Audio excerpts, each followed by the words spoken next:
அஸ்ஸலாமு அலைக்கும் வரஹ்மத்துல்லாஹி வபரகாத்துஹு. அன்னை ஹஸ்ரத் ராபியா பஸ்ரியா ரலியல்லாஹு அன்ஹா அவர்களின் வாழ்க்கை வரலாறு தொடர்ச்சியான பகுதி.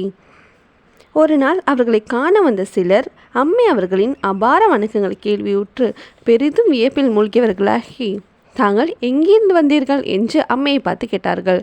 அதற்கு அம்மை அவர்கள் அவ்வுலகத்தில் இருந்து என்று விடையளித்தார்கள்.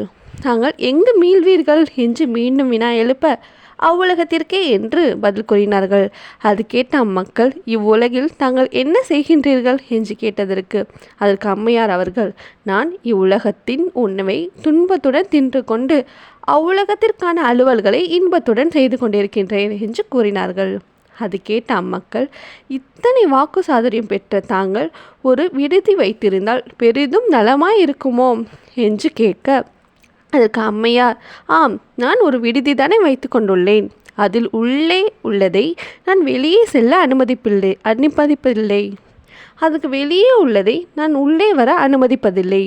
எவரேனும் அதன் உள்ளே நுழைந்து வெளியேறின் அவர்களை பற்றி நான் கவலைப்படுவதில்லை. நான் என் இதயத்தை பேணி பாதுகாத்து கொண்டுள்ளேன், மண்ணாங்கட்டி அல்ல என்று கூறினார்கள். இவ்விதம் கூறியதன் மூலம் தங்கள் முழு கவனமும் இறைவனை பற்றியதாகவே உள்ளதன்றி உலகியல் விஷயங்களை பற்றியதாய் இல்லை என்று அவர்கள் எடுத்துரைத்தார்கள். அது கேட்டு அம்மக்கள் பெரிதும் ஆச்சரியமுட்டார்கள். தாங்கள் இத்தகு பதவியை எவ்வாறு எய்த பெற்றீர்கள் என்று வினாவிய பொழுது எனக்கு சம்மதப்படாதவற்றை பற்றி அக்கறை செலுத்தாமலும் அல்லாஹுடன் ஒன்று இருப்பதையே அல்லும் பகலும் விரும்பி கொண்டே இருப்பதேயாகும் என்று பதில் கூறினார்கள். அவ்விதமாயின் தாங்கள் ஷைத்தானை பகைக்கின்றீர்களா என்று அவர்கள் கேட்க அதுக்கு அம்மையார், நான் இறைவன் சந்தினத்தில் தஞ்சமாக கிடக்கும் பொழுது அதை பற்றி எண்ணி பார்ப்பதற்கு எனக்கு நேரம் ஏது என்று விடையளித்தார்கள். அன்னை ராபியா அவர்களின் அயரா பெருவணக்கத்தை கண்ட ஒருவர், தாங்கள் இவ்வணக்கத்தின் மூலம் எதனை எய்த பெற விரும்புகின்றீர்கள் என்று கேட்டார்கள். நான் என் வணக்கத்தின் மூலம் இறை மன்னிப்பை பெற விரும்பவில்லை. மறுமையில் எம்பெருமான ஸல்லல்லாஹு அலைஹி வஸல்லம் அவர்கள் மற்ற நபிமார்களிடம் என்னையும் என் வணக்கங்களையும் சுட்டிக்காட்டி பெருமித பெற வேண்டும் என்று நான் விரும்புகின்றேன். அதன் காரணமாக இவ்வாறு வணங்கி கொண்டுள்ளேன் என்று அவர்கள் பதில் கூறினார்கள்.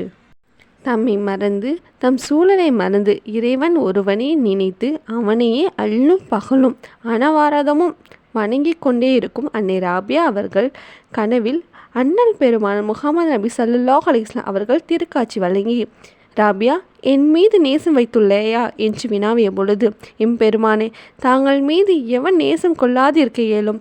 எனினும் என்ன செய்வது? இறைவன் மீது நான் கொண்டுள்ள அளப்பெரும் நேசமானது வேறு எவர் மீதும் நேசமோ பகையோ கொள்ள எனக்கு நேரம் வழங்கவில்லை என்று பதில் கூறினார்கள். அன்னை ஹஸ்ரத் ராபியா ரலியல்லாஹு அன்ஹா அவர்கள் ஒருவரிடம் பணம் கொடுத்து கம்பளி வாங்கி வருமாறு கூறினார்கள். அதற்கு அவர், வெள்ளை கம்பளியா இல்லை கருப்பு கம்பளியா என்று வினாவினார். அடுத்த கணமே அம்மையார் அவர்கள் அப்பணத்தை அவரிடமிருந்து பெற்று நதியிலே எறிந்து விட்டார்கள்.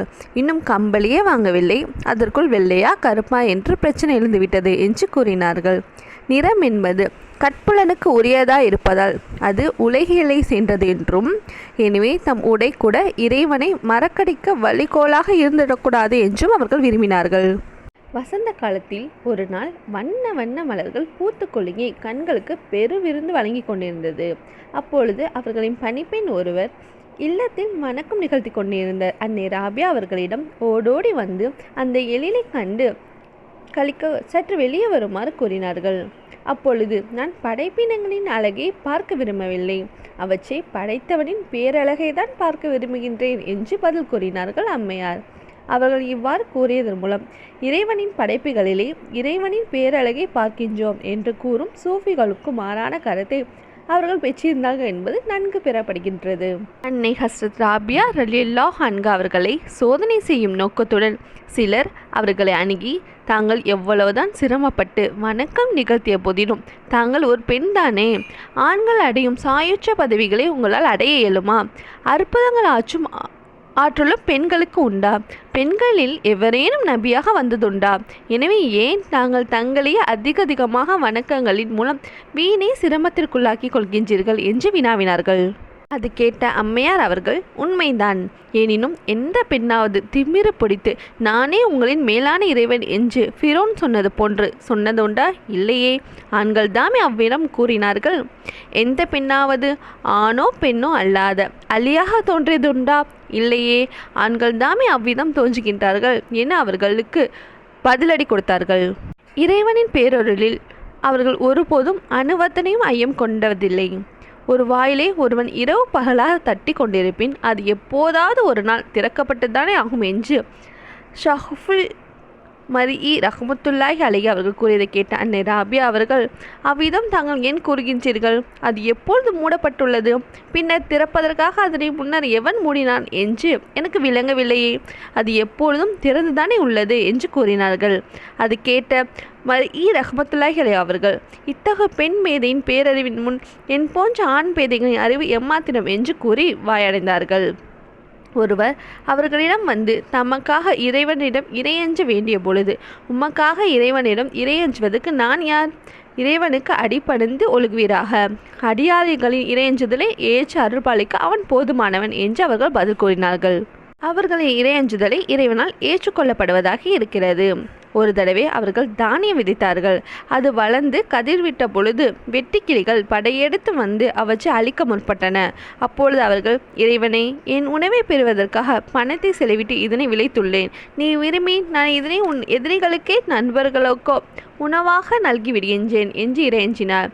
அவர்கள் இறையஞ்சி முடிந்ததும் தான் தாமதம். அந்த வெட்டுக்கிளிகள் எல்லாம் அவ்விடத்தை விட்டு அகன்று விட்டன. தங்களின் இம்மை வாழ்வுக்காக வேண்டி அவர்கள் இறைவனிடம் இறையஞ்சியதாக இது ஒன்றே வரலாறில் காணப்படுகின்றது, வேறொன்றும் கிடையாது. ஒரு தடவை அவர்கள் நோய்வாய்ப்பட்ட பொழுது விற்பனர் சுஃபையான் அத்தௌரி ரஹ்மத்துல்லாஹி அலைஹி அவர்கள் அவர்களை காண சென்றபோது அவர்கள் நோயால் படும் துன்பத்தை கண்டு ஏற்றுக்கொள்ள முடியாதவர்களாக, தங்களுக்கு நலன் நல்குமாறு இறைவனிடம் இறையஞ்சுங்களே, அவன் தங்களுக்கு பிணி நீக்க போதுமானவன் என்று கூறிய பொழுது, இது இறை கட்டளைப்படி எனக்கு ஏற்பட்டுள்ளது என்பதை தாங்கள் ஏற்றுக்கொள்கின்றீர்களா அல்லவா என்று வினாவினார்கள் அம்மையார். ஆம் என்று சுஃபையான் ரஹ்மத்துல்லாஹி அலைஹி அவர்கள் விடையளித்ததும், இறையஞ்சுவது அவனுடைய கட்டளைக்கு மாறு செய்வதாகாதா? நண்பனுடைய விருப்பத்திற்கு மாறு செய்வது நண்பனுக்கு அழகாகுமா என்ன என்று அவர்கள் கூறினார்கள். இதன் பின் சுஃபையான் ரஹ்மத்துல்லாஹி அலைஹி அவர்கள் அன்னை ராபியா ரலியல்லாஹு அன்ஹா அவர்களை நோக்கி, தங்களுக்கு எப்பொருளின் மீதாவது ஆசை உண்டா என்று கேட்டார்கள். அதுக்கு அன்னை ராபியா அவர்கள், தாங்கள் அறிஞராக இருந்தும் இத்தகைய கேள்வியை என்னிடம் கேட்கின்றீர்கள். நல்லது, பதில் கூறுகின்றேன். எனக்கு 12 ஆண்டு காலமாக புத்தம் புதிய பேரித்தம்பழம் தின்ன வேண்டும் என்று ஆசையாக இருந்தது. எனினும் நான் அதனை அதற்கு வாங்கி கொடுக்கவில்லை. நானோ இறைவனுடைய அடிமை. அடிமைகள் தாமே ஒரு செயலை என்னவோ விரும்பவோ அவர்களுக்கு என்ன உரிமை உள்ளது? எந்த ஒன்றை இறைவன் விரும்பவில்லையோ அந்த ஒன்றை நான் விரும்புவது இறைவனுக்கு மாறு செய்வதாகாதா? ஒருவன் இறைவனின் உண்மையான அடியானாக இருப்பின் அவன் விரும்புவதை தானே இவனும் விரும்ப வேண்டும். இறைவனாக பார்த்து அவனுக்கு எதையேனும் கொடுப்பேன், அது வேறு விஷயம் என்று அவர்கள் பதிலளித்தார்கள்.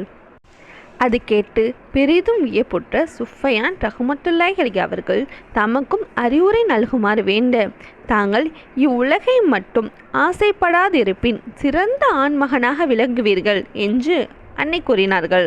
அதனை தமக்கு விளக்கி கூறுமாறு சுஃபையான் ரஹ்மத்துல்லாஹி அலைஹி அவர்கள் வேண்ட, தாங்கள் நபி மொழிகளை பிறருக்கு எடுத்துரைக்க விரும்புகின்றீர்கள், அதுதான் தங்களின் உலக ஆசையாக உள்ளது என்று அன்னை கூறினார்கள்.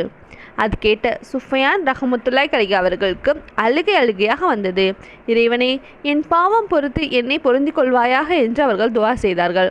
அப்பொழுது அன்னை ராபியா அவர்கள், தாங்கள் எவன் தங்களை பொருந்தி கொள்ள வேண்டுமென்று விரும்புகின்றீர்களோ அவனை தாங்கள் தாமே பொருந்தி கொள்ளாதிருக்கின்றீர்கள். அது தங்களுக்கு வெட்கமாக இல்லையா என்று இடித்துரைத்தார்கள். அது கேட்ட சுஃபையான் ரஹ்மத்துல்லாஹி அலைஹி அவர்கள், இறைவனை என்னை மன்னித்தருள்வாயாக என்று இறையஞ்சினார்கள். நபி மொழிகளை மக்களுக்கு எடுத்துரைக்க வேண்டும் என்ற ஆசை பொருள் ஆசை பிள்ளை ஆசையை விட அதிக வன்மையுடையதாக இருக்கின்றது. அது இறைவனை நினைவு கூறுவதை விட மக்களுக்கு அதிக கவர்ச்சி வழங்கியது என்றும், மக்கள் தம்மை சூழ்ந்து நின்று நபி மொழிகளை கேட்க வேண்டும் என்று சுஃபையான் ரஹ்மத்துல்லாஹி அலைஹி அவர்கள் விரும்பியிருப்பின் அது எத்தனை நன்மையாக அவர்களுக்கு இருந்திருக்கும் என்று அவர்கள் கூறியதாக மற்றொரு வரலாறு எடுத்துரைக்கிறது.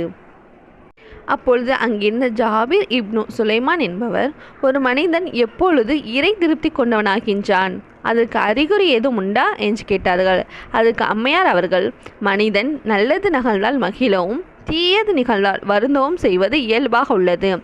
ஆனால் அவன் நல்லது நிகழ்ந்தால் மகிழ்வது போன்றும் தீயது நிகழ்ந்தால் மகிழ்ந்தால்தான் அவன் இறை திருப்தி கொண்டவனாவான். ஏனெனில் இரண்டும் இறை தீர்ப்புகள் தானே என்று அவர்கள் பதில் கூறினார்கள்.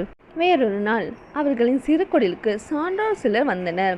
அப்பொழுது இறைவனை நாம் எதற்காக வணங்குகின்றோம் என்பது பற்றி அவர்களுடைய பேச்சு எழுந்தது. அப்பொழுது ஒருவர் 7 நரகங்களிலும் வேதனை கேட்டு அஞ்சி தாம் இறைவனை வணங்குவதாக கூற, மற்றொருவர் தாம் 8 சுவனங்களையும் பற்றியும் அவற்றின் இன்பங்களையும் கேட்டு மகிழ்வுற்று அவற்றை எய்த பெறுவதற்காக இறைவனை வணங்குவதாக எடுத்துரைத்தார்கள். அது கேட்ட அன்னை ராபியா அவர்கள், நரக வேதனைகளுக்கு அஞ்சியோ சுவன இன்பங்களுக்கு ஆசைப்பட்டோ இறைவனை வணங்குவது இழிவுடையதாகும் என்று கூறினார்கள். அது கேட்டு திடுக்குற்ற சான்றோர்கள் அவ்விதமாயின் தாங்கள் எதற்காக இறைவனை வணங்குகின்றீர்கள் என்று வினாவிய பொழுது, முதலில் அயல் வீட்டுக்காரன் பின்னர் வீடு என்று கூறப்படுவதால் நரகமும் சுவனமும் இருப்பதும் இல்லாதிருப்பதும் எனக்கு ஒன்றே ஆகும். இறைவனை வணங்குவது படைப்புகள் மீது கடமையாகும். அக்கடமையை நரகமோ சுவனமோ இல்லாதிருப்பினும் உண்மையான அடிவான் நிறைவேற்றியே தீர்வான் என்று அவர்கள் கூறினார்கள். அதன்பின் அவர்கள் தம்முடைய ஒரு கையில் நெருப்பையும் மற்றொரு கையில் தண்ணீரையும் எடுத்துக்கொண்டு தாம் சுவனத்தை தம் கையில் உள்ள நெருப்பால் சுட்டெரிக்கப் போவதாகவும் நரகத்தை தம் கையில் உள்ள தண்ணீரால் அவிழ்த்தளிக்கப் போவதாகவும் அவ்விதம் செய்தால்தான் மக்களுக்கு நரகத்தை கஞ்சியோ சுவனத்தை விரும்பியோ இறைவனை தொழாமல் இறைவனுக்காக வேண்டியே அவனை எய்த பெறுவதற்காக வேண்டி அவனை தொழுவார்கள் என்று கூறினார்கள். இவ்வாறு அன்னை ஹஸ்ரத் ராபியா பஸ்ரியா ரலியல்லாஹு அன்ஹா அவர்கள் சொர்க்கத்தை விரும்பாமலும் நரகத்தை வெறுக்காமலும் இறைவனுக்காக மட்டுமே அவர்கள் தொழுது இறைவனுக்கம் செய்து உறுதியான ஈமானோடு இருந்து வந்தார்கள். இன்ஷா அல்லாஹ் அடுத்த பதிவில் அன்னை ராபியா பஸ்ரியா ரலியல்லாஹு அன்ஹா அவர்களின் வாழ்க்கை வரலாற்றிலிருந்து அற்புதமான விஷயங்கள் தெரிந்து கொண்டோம். அதிலிருந்து நம் வாழ்க்கைக்கு தேவையான பாடமும் படிப்பினை பெற்று நேர்வழிப்படுவோம். இன்ஷா அல்லாஹ். அஸ்ஸலாமு அலைக்கும் வரஹ்மத்துல்லாஹி வபரகாத்துஹு.